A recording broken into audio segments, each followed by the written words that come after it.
మనకి అంటే మనం ఇంతసేపు మాట్లాడుకున్నప్పుడు మీరు చాలా సార్లు గురువులు, శిష్యులు, గురువులు, గురువులు, గురువులు అని అంటున్నారు. ఆ! ఈ మధ్య కాలంలో వింటున్నాం మేము కూడా. అంటే మన లైఫ్ సక్రమంగా మంచి మార్గంలో వెళ్ళాలి అనంటే ఒక గురువు ఉండాలి. హ్మ్. అసలు నిజంగా గురువంటే ఎవరు? అంటే ఇప్పుడు సామాన్యుల విషయానికొస్తే ఇప్పుడు మీలాంటి వారు అనంటే మీకొక గురువున్నారు. మీకు మంత్రదీక్ష ఇచ్చారు. మీరు దాన్ని సాధన చేశారు. గురువు, శిష్యులు అంటే ఇది బావుంది. మరి సామాన్యుల విషయంలో అసలు గురువెవరు? మరి గురు పౌర్ణమి కూడా రాబోతోంది. గురువుకి ఏదో ఒక రూపంలో మనం కృతజ్ఞత తెలియచేసుకోవాలంటారు. అసలు ఎవరిని గురువుగా తీసుకోవాలి? ఎవరికి కృతజ్ఞత తెలియజేయాలి? గురు పౌర్ణమి యొక్క విధానం ఏంటి అసలు? శ్రీ గురుదేవదత్త జ్ఞానానందమయం దేవం నిర్మలం స్ఫటికాకృతిం ఆధారం సర్వవిద్యానాం హయగ్రీవముపాస్మహే. గురుబ్రహ్మా గురుర్విష్ణు గురుర్దేవో మహేశ్వరః గురుః సాక్షాత్ పరం బ్రహ్మ తస్మై శ్రీ గురవే నమః. గురువే సర్వలోకానాం విషజే భవరోగిణాం నిజయే సర్వవిద్యానాం శ్రీదక్షిణామూర్తయే నమః. శ్రీ గురుభ్యో నమః. ఇప్పుడు మనం గురువుని గురించి, గురుతత్వాన్ని గురించి తెలుసుకుందాం.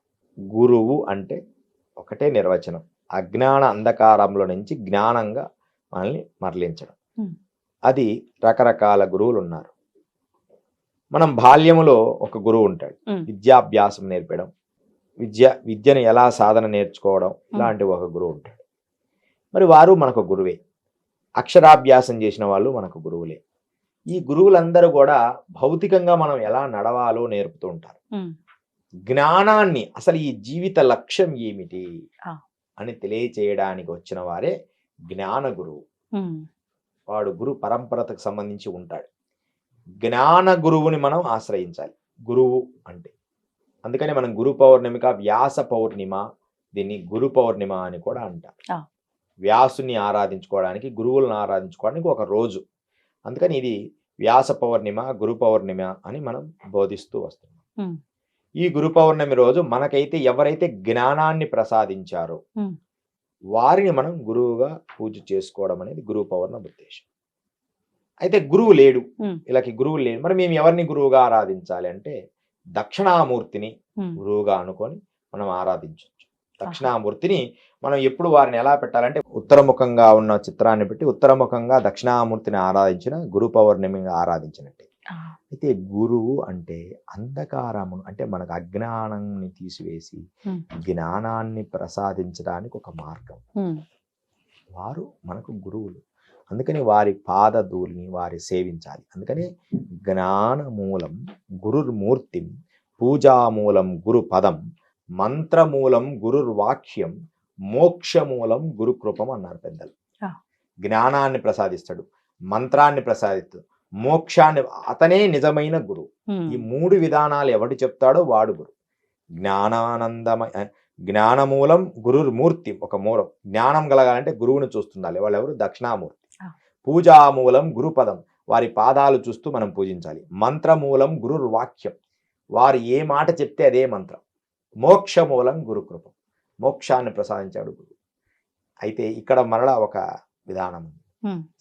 సద్గురువు, ఎవరైతే జ్ఞాన గురువు ఉన్నాడో, వాడు గురు పరంపర వాసి ఉన్నాడో, వాడు ఏది చెప్పినా, వాడు మాట చెప్పినా అదే మంత్రం. మాటే మంత్రము, మాటే కదా మంత్రం. ఏ మాట చెప్తామో అది మంత్రం. హంపీకి సంబంధించిన ఒక పీఠాధిపతి ఒక ఆయన ఉండేవారు ఒక కాలంలో.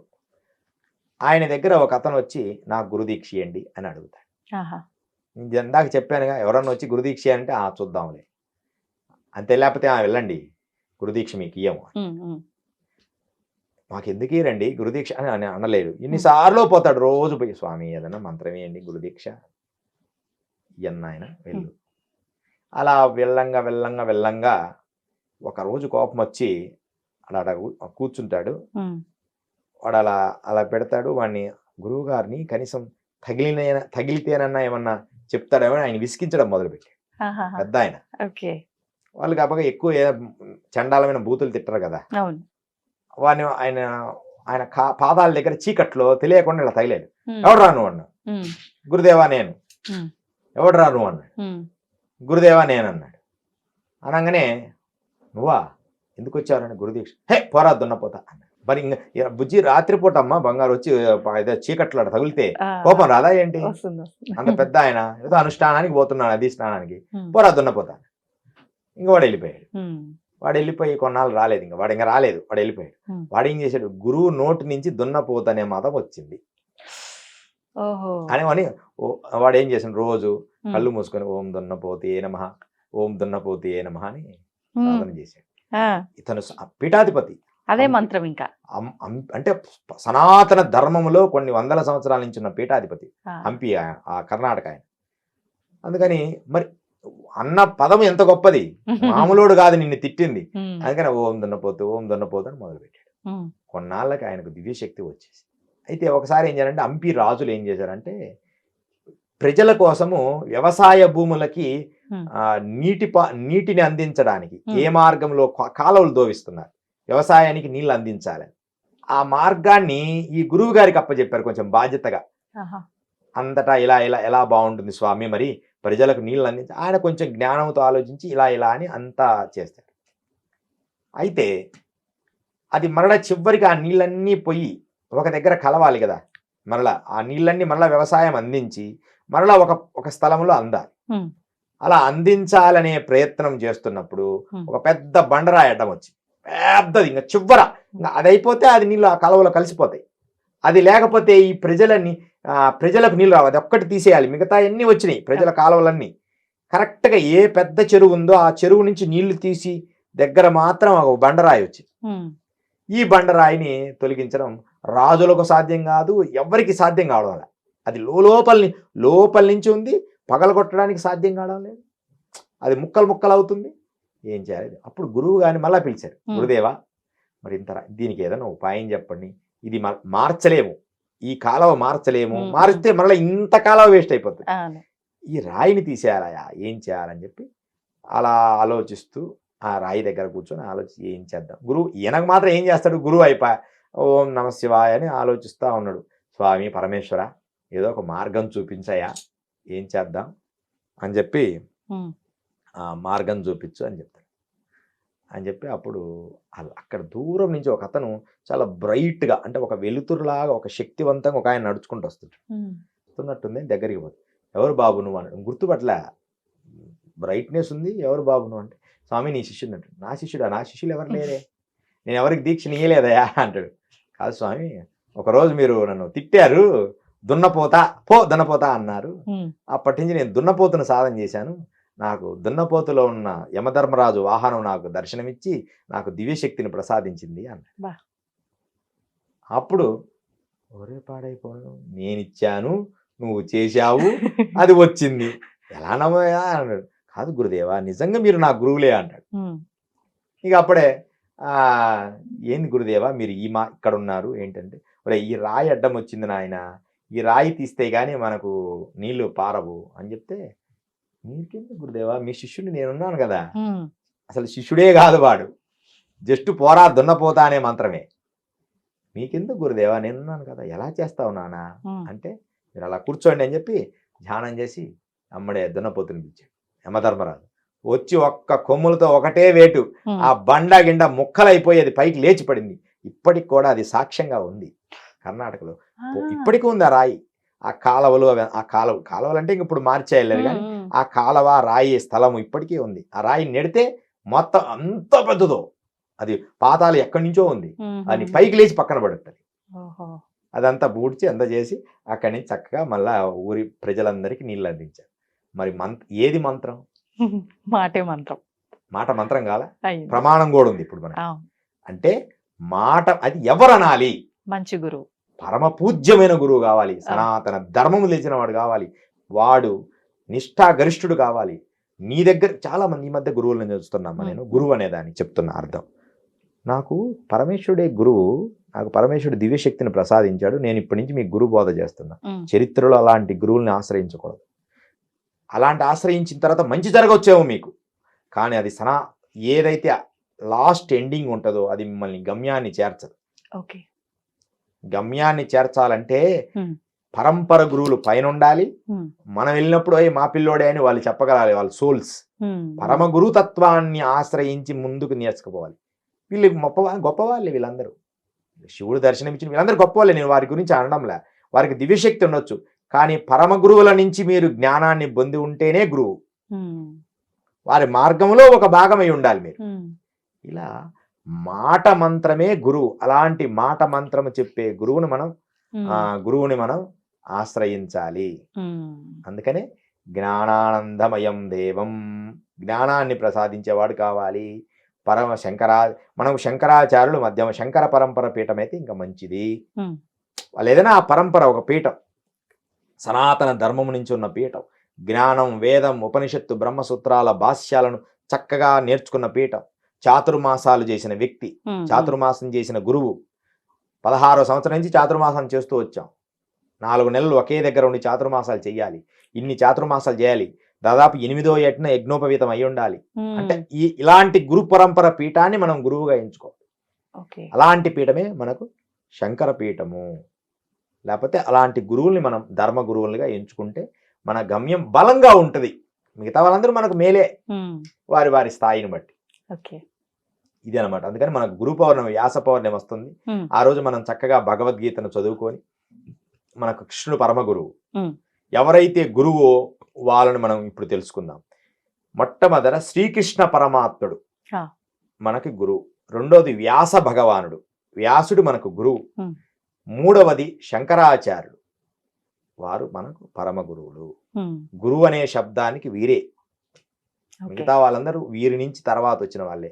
రామానుజుల వారు గురువు అంటే వీళ్ళ పరంపరలు అన్నమాట. అలా మనకు గట్టి గురువును కావాలి.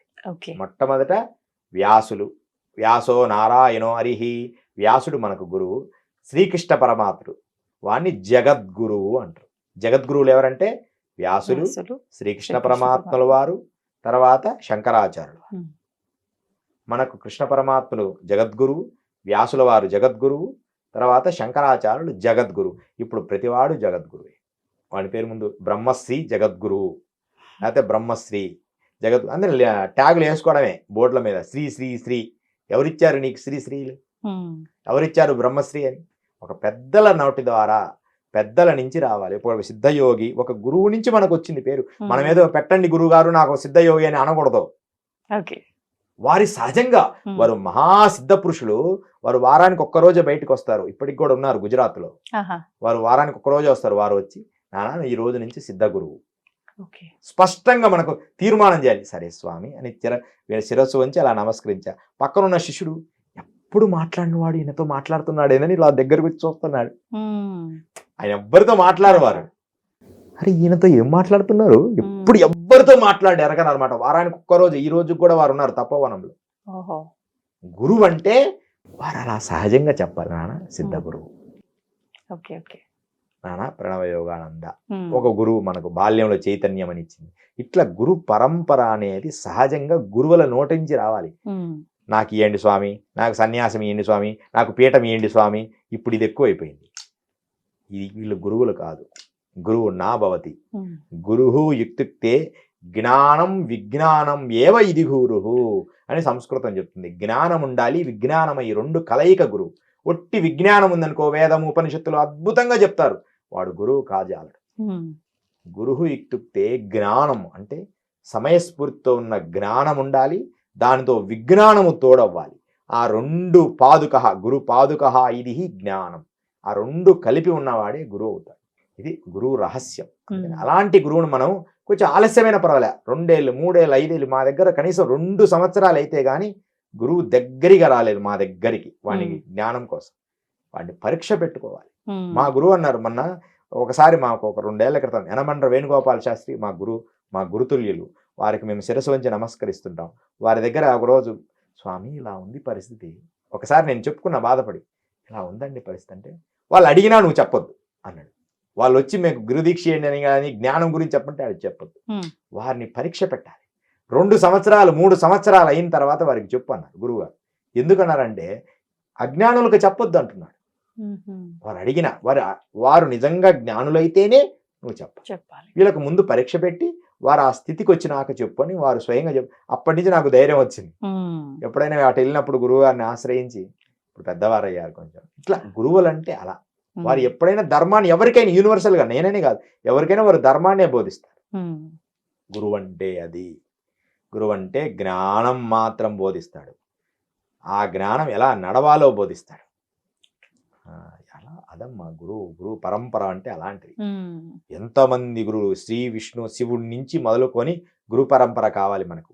శివుడు, బ్రహ్మ, విష్ణువు అలా వస్తూ వస్తూ శంకర, వశిష్ఠుడు, శక్తి, పరాచరుడు, శుకుడు, వ్యాసుడు, గౌడపాదుడు, గోవిందపాదుడు, శంకరాచార్యులు ఇలా వరుసగా వస్తూ వస్తూ వస్తూ వస్తూ మా గురువు దగ్గరకు వచ్చి ఆగాలి.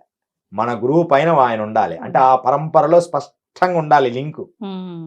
ఎక్కడ కూడా కనెక్టివిటీ దెబ్బతినకుండా ఉండాలి. వీళ్ళు సాధన చేసి ఉండాలి. వీళ్ళు దేవతార్పణం చేసి ఉండాలి హృదయం. ఎంత మా గురువు గారు శ్రీ విద్యానందనాథ వారు, దుర్గారావు గారు ఎంతమందికి భిక్ష పెట్టారో వారి గురించి చెప్పకూడదు.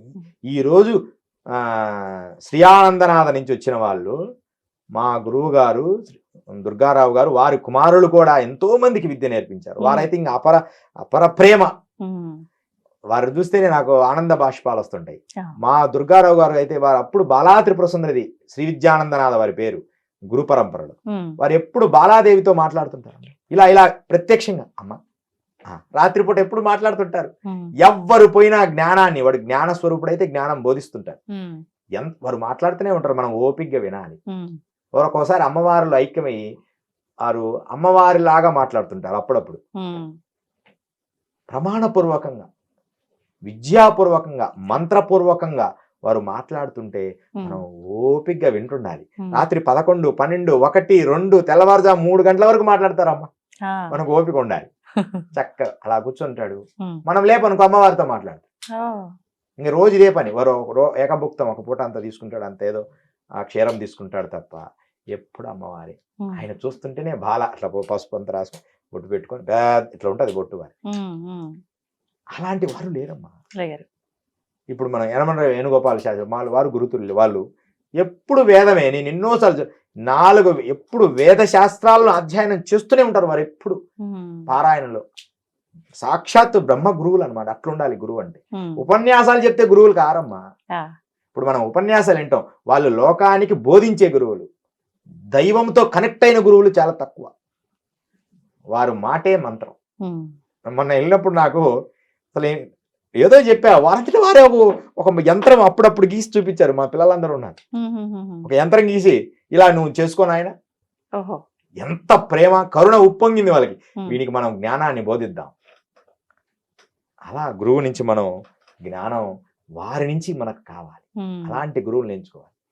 బోధించడానికి కొంతమంది, జ్ఞానం బోధించే గురువులు కొంతమంది, దైవముతో కనెక్ట్ అయిన గురువులు కొంతమంది. ఇలా మనకు అందరి గురువులు. అందుకని బోధ గురువు, జ్ఞాన గురువు, పరమ గురువు, పరమేష్ఠి గురువు, నిషిద్ధ గురువు అని కూడా ఉన్నాడు. వాడు నిషిద్ధం. వాడి దగ్గరికి మనం పోకూడదు. వాని దగ్గర కర్మలు వచ్చినప్పుడు వాడిని గురువుని ఆశ్రయించి నమస్కరించుకొని, నిషిద్ధం అంటే మన కర్మలను తొలగించడానికి ఒక గురువు ఉంటాడు. వాడు బాగలాముఖి, ధూమవతి, ప్రత్యంగర. మనకు ఒక ఆయన ఉన్నాడు స్వామి, పెద్ద ఆయన, హైదరాబాద్. ఆయన పేరు ఎందుకు లేండి, కానీ ఆయన వల్ల మేలే జరుగుతుంటది. ఆయన ధనం తీసుకుంటాడు చక్కగా. ఆయన నీకు కూడా తెలుసు, ఆయన అందరికీ తెలుసు, ఫేమస్ కదా. కానీ ఆయన అందరికి ఆయన వేలో ఆయన కరెక్ట్ గా చేస్తుంటాడు. ఆయన దానికోసం ఉన్నాడు. ఆ శక్తులు ఆయన స్వయంగా ఒప్పుకుంటాడు. నేను ఇది చేస్తానండి, ఓపెన్ గా చెప్తాడు. మరి అన్ని పూజలు చేస్తుంటాడు. ఆయన వే అది. ఆయనకు బ్రహ్మదీక్ష ఇయ్యమని ఆయన దగ్గరికి పోవాల్సిన పని లేదు. నాకు బ్రహ్మమును గురించి తెలుసుకోవాలని ఉందండి, నాకు బ్రహ్మదీక్ష ఇయ్యండి అని వారిని మనం ఆశ్రయించకూడదు. వారి దగ్గరికి వెళ్ళి, స్వామి మాకు కష్టం ఉంది, ఆ కష్టాన్ని తొలగించని ఏదైనా దేవత పూజ అంటే ఆయన కామాఖ్య పూజలు చేస్తారు. మనకు తెలుసు కదా అందరికీ. ఆయన చేస్తాడు. ఆయన ఇదా విధానం చెప్తాడు. బీదవాడు వచ్చాడు అనుకో, నాన్న ఇలా వెళ్ళమని చెప్తాడు. కొంచెం ధన సంపద వస్తే నాన్న ఇలా పూజ చేసుకో, ఈ పూజ ఉందని చెప్తాడు. స్పష్టంగా చెప్తాడు, ఇదిగో ఇలా చెయ్యాలి అని. ఓపెన్గా, ఎవ్వరికి భయపడు. అది తప్పు కాదు. మనకు నచ్చితే వెళ్తాం, లేకపోతే లేదు. అది నిషిద్ధం. అది బ్రహ్మదీక్షకు పనికిరావు. అంటే బ్రహ్మజ్ఞానాన్ని బోధించమని వెళ్ళకూడదు. నీ కష్టాన్ని తీర్చమని వెళ్ళాలి. తీర్చిన తర్వాత నువ్వు బ్రహ్మ గురువుని ఆశ్రయించాలి. బ్రహ్మజ్ఞాన బోధన గురువు అన్ని అవసరమే. గురువులు అందరి గురువులు మనకు. అందుకని నిషిద్ధాన్ని కూడా, ఏదైతే చేయకూడని కర్మలు తీసేసే గురువు కూడా మనకు గురువు కావాలి లోకంలో. ఇలా రకరకాల గురువులు ఉంటారు. వారిని మనం ఆశ్రయించి, శాస్త్రయుక్తమైనగా ఆశ్రయించి, ఎప్పుడు ఎవరిని పట్టుకోవాలో తెలుసుకొని అలాంటి గురువును మనం ఆశ్రయించాలి. అమ్మా బంగారు. అంటే మొత్తానికి ఒకవేళ మన జీవితంలో గురువు లేకపోతే దక్షిణామూర్తికి ఆ రోజున మనం ఆరాధన చేయాలి. ఆరాధన గురువు లేకపోతే దక్షిణామూర్తిని ఆరాధించుకోవాలి, శంకరాచార్యులను మనసులో అనుకోవాలి, తర్వాత మనకు వ్యాసుల వారిని అనుకోవాలి, శ్రీకృష్ణ పరమాత్మని గురువుగా అనుకోవాలి. వాళ్ళే మనకు జ్ఞాన భిక్ష పెట్టిండు. అసలు వ్యాసుల వారినే మనం మొదట అనుకోవాలి. ఆయనే మనకు అన్ని గ్రంథాలన్నీ మనకు అందించారు. ఆ తర్వాత దానికి గాడిన పెట్టిన వారు శంకరాచార్య వారు, దానికి గాడిన పెట్టిన వారు శ్రీకృష్ణ పరమాత్ముల వారు మనకు ఎంతో భగవద్గీత అనే గ్రంథాన్ని ఇచ్చారు. వీటిని మనం వీరి వల్లే మనకు జ్ఞానం నిలబడి ఉంది కాబట్టి వీరందరూ మనకు గురువులు. చాలా సంతోషం అండి. మనం చాలా సేపు అయింది, ఎక్కడో మొదలు పెట్టి గురు పౌర్ణమి వరకు వచ్చి ఆగాము. చాలా చక్కగా వివరించారు. అంటే ప్రస్తుత రోజుల్లో ఇలాంటి విషయాలు అందరికీ అవసరం. ఏం చెయ్యొచ్చు ఏం చేయకూడదు అనే ఒక కన్ఫ్యూజన్ లో ఉన్న వాళ్ళందరికీ కూడా ఈ వీడియో గనక వింటే చక్కటి హాయిగా ప్రశాంతంగా పూర్తిగా వినగలిగినప్పుడు వీటి రహస్యాలు వాళ్ళకి తెలుస్తాయి. అంతే అంతే. మనం ఎవరిని నొప్పించే విషయం కాదు ఇది. అవును ఇది నిజం అంతే. వాళ్ళు నొచ్చుకుంటే మనం ఏం చేయలేము. ఇది సత్యం. ఇదే సత్యం మారదు కదా. బంగారు. సర్వేజన సుఖినో భవంతు. చక్కగా ఐ డ్రీమ్ వాళ్ళు మరొకసారి ఐ డ్రీమ్ తో మాకు మరొకసారి చెప్తున్నా, ఐ డ్రీమ్ వల్ల మాకు ఎంతో ఇష్టం కాబట్టి మళ్ళా సంవత్సరాల తరబడి కూడా సంవత్సరం తర్వాత ఎవ్వరికి ఇంటర్వ్యూ ఇవ్వకపోయినా మళ్ళీ ఐ డ్రీమ్ అనగానే మళ్ళీ రావాల్సి వచ్చింది. ఖచ్చితంగా మంచి విషయాలు తెలియచేద్దామని. చాలా సంతోషం బంగారు. సర్వేజన సుఖినో భవంతు. ధన్యవాదాలండి.